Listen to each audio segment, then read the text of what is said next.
gusto que nos acompaña en esta entrega de Noticiero RNA Edición Internacional. Será un gusto compartir con ustedes la información mundial más destacada. Comenzamos con nuestros titulares. Bienvenidos.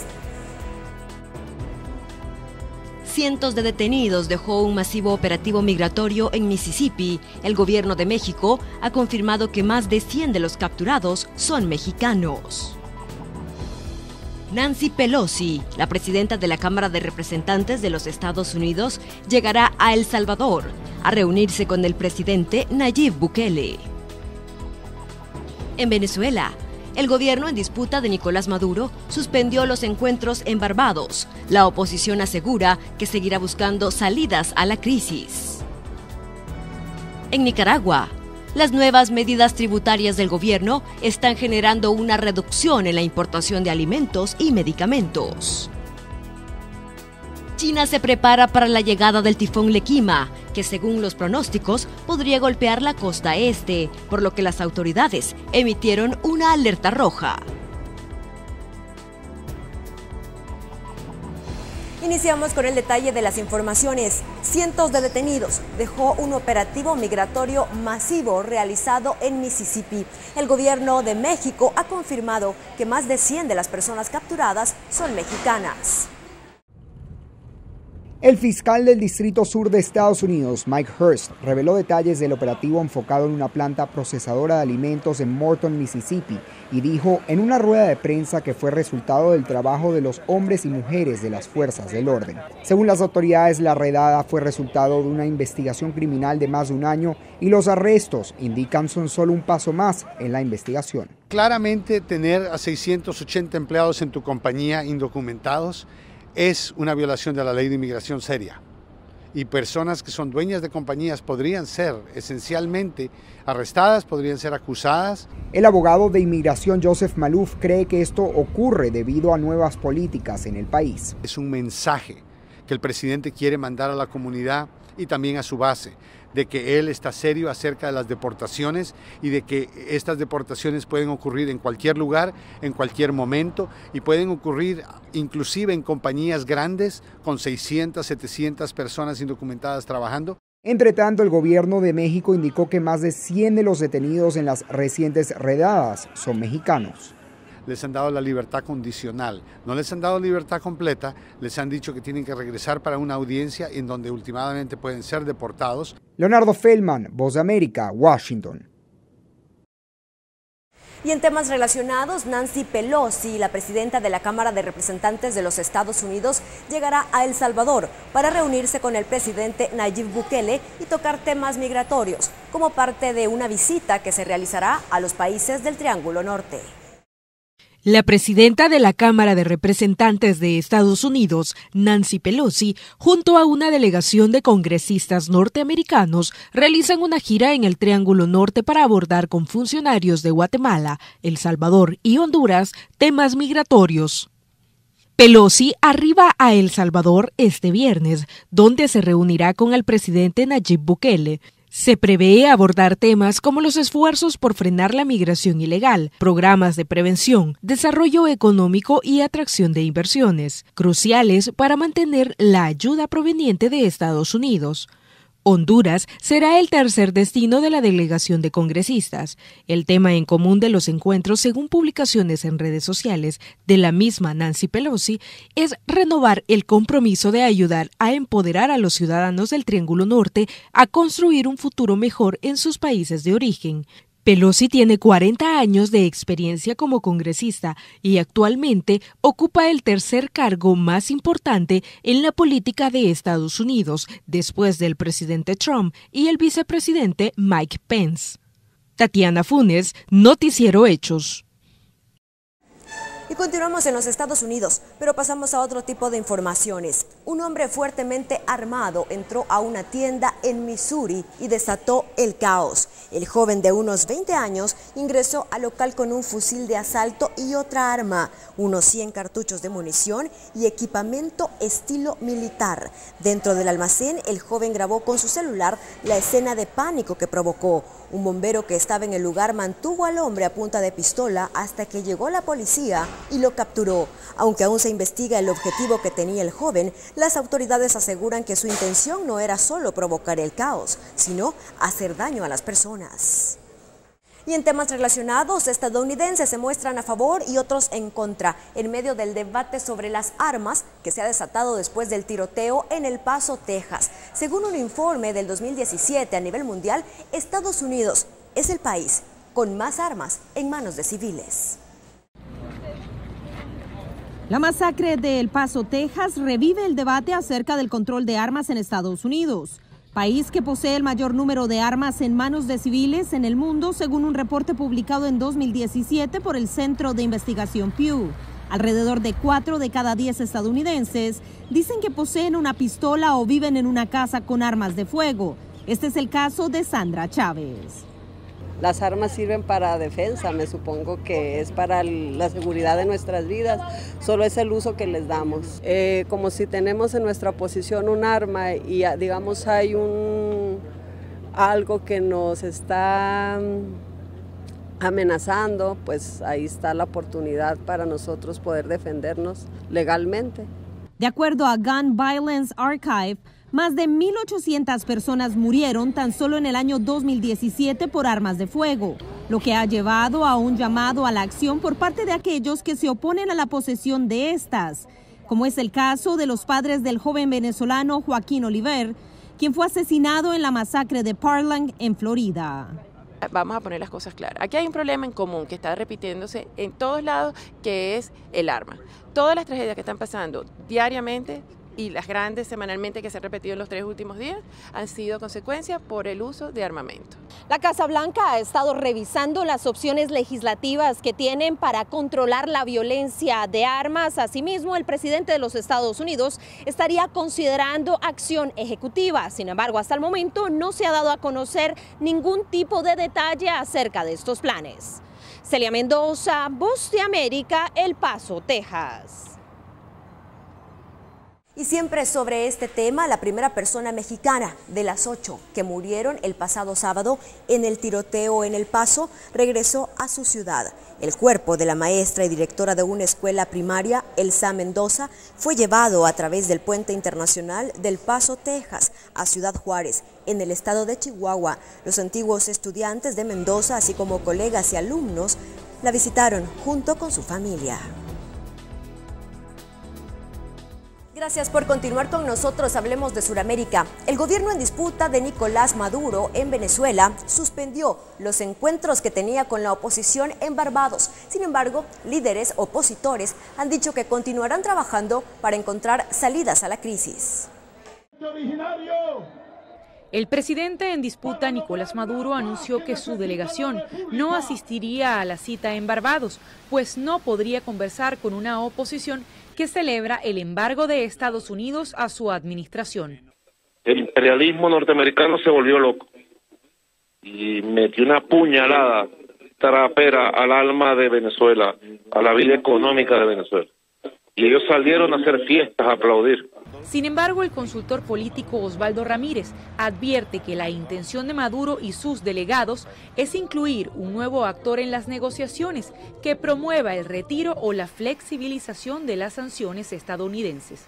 En términos de negociación, estás tratando de decir, sí, estoy afectado, me levanto temporalmente de la mesa, pero sí hay una realidad, hay altas probabilidades de que puedan regresar bajo ciertos acuerdos. Según un estudio de su firma consultora, un 70% de los venezolanos está de acuerdo con una negociación que derive en elecciones libres y transparentes, pero entre algunos ciudadanos parece agotarse la paciencia.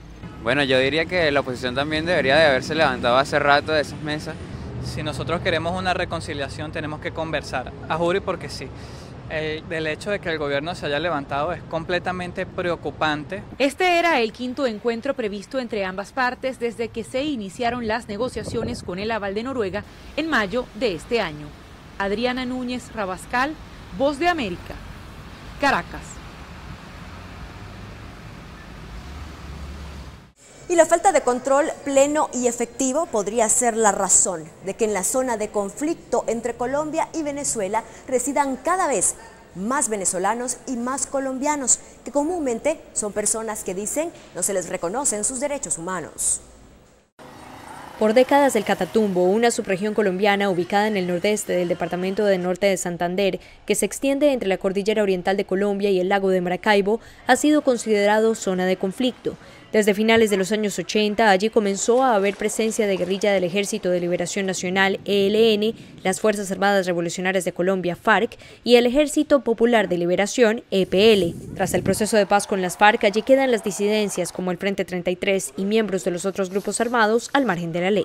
Lo que ocurre es que la población civil, los campesinos que viven en esa región de Colombia, están prácticamente abandonados a su suerte y sufren todo tipo de abusos. Gravísimas violaciones a los derechos básicos, a los derechos fundamentales. Pues yo me gustaría que mi hijo apareciera, como Dios quiera, que aparezca muerto o vivo, pero que aparezca. Esta madre es una de 300.000 colombianos que habitan esta zona que con el tiempo se ha convertido también en casa de venezolanos. Estamos hablando de por lo menos unas 27.000 personas que hoy día viven allí y que son originalmente de Venezuela. Las mujeres están en el negocio de la prostitución. Según señala José Miguel Vivanco, director ejecutivo para las Américas en Human Rights Watch, son suficientes $2 para que una mujer, por la necesidad de tener sustento, decida entregar su cuerpo. Pero también son objeto de otro tipo de abusos, de violaciones sexuales. Hay casos de desapariciones, torturas, asesinatos, hay desplazamiento de personas. Hay niños de origen venezolano y también de origen colombiano, que son prácticamente esclavizados, reclutados por la fuerza por estos grupos irregulares armados. Una atención inmediata por parte del gobierno de Colombia, señala Human Rights Watch, es urgente para poder atacar este flagelo que aumenta la condición de vulnerabilidad de la población pobre y desprotegida, como la organización califica en su más reciente informe a las víctimas de estos hechos. Laura Sepúlveda, Voz de América, Nueva York. Y Puerto Rico ya tiene nueva gobernadora. Sería la tercera persona en ocupar este cargo en una semana. En el siguiente informe le contamos de quién se trata. La llegada de Wanda Vázquez a la gobernación plantea grandes desafíos debido a la crisis económica y al escándalo de corrupción que rodea a la isla. Tiene el reto grande de poder atender todas estas necesidades y de poder lograr atraer los fondos. Todo esto se está dando en el contexto de una quiebra y de una junta de control o de supervisión fiscal que va a también atar un poco las manos de esta mandataria. Pedro Pierluisi se amparó en una norma de 1952 enmendada en 2005 que define el orden sucesorio en ausencia del gobernador. Pero el Senado de Puerto Rico interpuso una demanda por su nombramiento, a lo que el alto tribunal respondió. Se concluye que la juramentación como gobernador del honorable Pedro Pierluisi, secretario de Estado nombrado en receso, es inconstitucional. La decisión judicial se basó en la necesidad de la confirmación del Senado para que Pierluisi asumiera el cargo. Él hizo una interpretación bien liberal de la ley que añadía una serie de factores que el marco jurídico no contempla. Por ejemplo, el hecho de que no fuese confirmado al Senado porque no hubiese alguna sesión convocada, que no era el caso, de hecho, y que él automáticamente podría asumirlo sin la confirmación. El abogado y periodista Eddie López explica cómo recibe la isla a la sucesora de Ricardo Rosselló. Y obviamente el ambiente está muy cargado, mucha incertidumbre, la economía está detenida y es una receta un poco desastrosa para la situación que vive Puerto Rico por nuestra razón de que estamos en un procedimiento de quiebra. Entre tanto, los problemas políticos no parecen terminar aquí, pues Wanda Vázquez tampoco tiene mucha aceptación por ser parte de la misma línea de gobierno de Ricardo Rosselló. Yasmín López, Voz de América. Nos vamos ahora hasta Centroamérica. Las nuevas medidas tributarias del gobierno de Nicaragua están reduciendo la importación de alimentos y medicamentos. Según expertos, se está viendo afectada la dieta y la salud de los nicaragüenses. Rina Castillo es vendedora de productos alimenticios en el populoso mercado oriental de Nicaragua. Ella asegura que el incremento en los costos de los productos que atribuye a la reforma tributaria aprobada por el gobierno la han obligado a modificar su dieta y su entorno laboral. Le llevaba que las 25 de arroz, ahora le llevo solo 10, para que ella cocine menos y haya menos.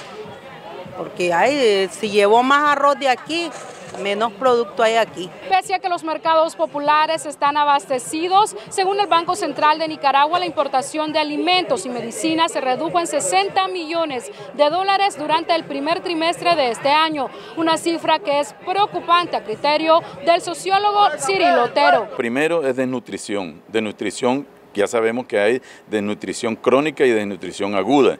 Tenemos una cantidad enorme de niños en el país. En total, Nicaragua ha dejado de importar 9.554 toneladas de alimento y medicina hasta abril de este año, según datos del Banco Central de Nicaragua. El economista y catedrático Luis Murillo explicó que un elemento que está incidiendo en la caída de las importaciones de medicinas y alimentos es la reforma tributaria. Que prácticamente la reforma tributaria ha venido a encarecer los costos, ¿verdad?, de importación, y eso ha generado de que prácticamente los importadores compren menos. Por su parte, el titular del Ministerio de Hacienda y Crédito Público, Iván Acosta, asegura que la reforma a la Ley de Concertación Tributaria en 4 meses generó al Ejecutivo 4.442 millones de córdobas adicionales, mientras el Ministerio de Fomento, Industria y Comercio sostiene que los precios de los productos alimenticios se mantienen estables en los mercados populares. Daliana Ocaña, Voz de América, Nicaragua. Gracias por continuar con nosotros. Nos vamos hasta Hong Kong, donde la sala de espera en el aeropuerto internacional ha sido ocupada por un grupo de manifestantes que están buscando llamar la atención mundial hacia su causa. Manifestantes vestidos de negro llenaron el viernes la sala de llegada del Aeropuerto Internacional de Hong Kong para comenzar la reunión planificada de 3 días para llamar la atención mundial sobre su causa. Las protestas ahora, en su 9ª semana, subrayan la lucha de las autoridades para mitigar la mayor crisis política que enfrenta la excolonia británica desde que China recuperó el control en 1997. Si bien las protestas en el aeropuerto no fueron interrumpidas, varios países han emitido advertencias sobre viajar a Hong Kong. Solo los pasajeros con boletos aéreos vigentes dentro de las 24 horas pueden ingresar a la sala de embarque del aeropuerto y contar con el servicio de registro. Muchos pasajeros expresaron una gran insatisfacción. Este es un informe de Kelly Abrego para la RNA. Y en otro tipo de informaciones, China se prepara para la llegada del tifón Lequima, que según los pronósticos podría golpear la costa este, por lo que las autoridades ya emitieron una alerta roja. China emitió una alerta roja y suspendió docenas de servicios de trenes, mientras la costa este del país se prepara para el tifón Lequima. A partir del viernes por la mañana, la tormenta registró vientos de 200 kilómetros por hora, lo que convierte en el equivalente de un huracán de categoría 4. Se mueve hacia el noroeste a una velocidad de 26 kilómetros por hora. La tormenta, que fue brevemente un supertifón el jueves antes de debilitarse a un tifón regular, se encuentra actualmente cerca del extremo norte de Taiwán y está programada para golpear la provincia de Zhejiang, en la costa este de China, a primera hora de la mañana del sábado. Cuando llegue, se espera que sea equivalente al huracán de categoría 2, con vientos alrededor de 150 y 160 kilómetros por hora. El sur de Zhejiang será el más afectado por los vientos, pero otras áreas costeras, incluidas las áreas al norte de Shanghái, corren el riesgo de fuertes lluvias e inundaciones. Este es un informe de Kelly Abrego para la RNA. En el siguiente resumen compartimos con ustedes más información importante.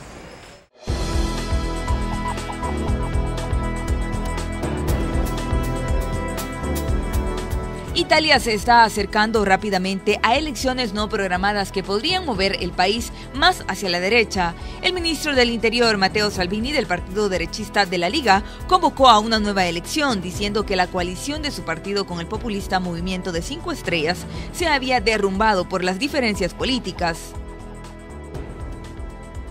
El grupo activista del cambio climático Extinción Rebelión ha bloqueado una carretera muy transitada en Londres en protesta por los planes propuestos para construir un túnel en Greenwich. Los activistas bloquearon una vía de acceso del túnel con una pancarta que decía "El aire que lamentamos", que conectaría la península de Greenwich y el oeste de Silvertown. Tiene como objetivo aliviar la congestión. El actor Richard Gere visitó a los migrantes rescatados a bordo de un barco humanitario que ha estado atrapado en el mar Mediterráneo durante más de una semana. La estrella de Hollywood llevó alimentos y suministros en barco a 121 personas a bordo del Open Arms, un barco de rescate que flota en aguas internacionales cerca de la isla italiana de Lampedusa, después de que se le impidió ingresar a los puertos de Italia y Malta. Este es un informe de Kelly Ábrego para la RNA.